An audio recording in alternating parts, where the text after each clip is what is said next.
రంగస్థలం, తర్వాత న్యాయవాద వృత్తి చదువుకున్నారు, మళ్ళీ ఇటు ప్రయాణం. ఇదేమంతా సజావుగా సాగే ప్రయాణం కాదని అన్ని తెలిసే వచ్చుంటారు కదా మీరు.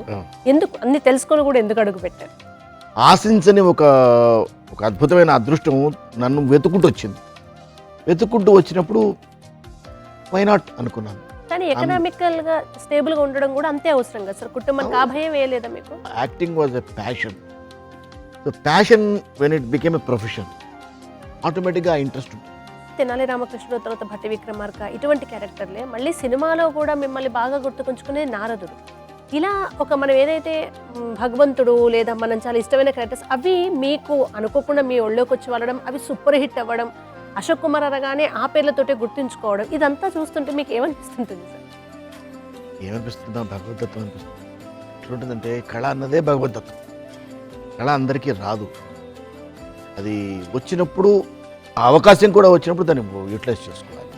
మీరు ఇది గమనించారా? ఇప్పుడు పిల్లలు చాలా షార్ప్ ఉన్నారు అంటే ప్రొఫెషన్ని ఎకనామికల్గా స్టేబుల్గా ఉండడానికి రెండు బ్యాలెన్స్ చేస్తారా? As far as my travel is concern, ఆ ట్రావెల్లో నేను సాధించింది చాలా ఉంది.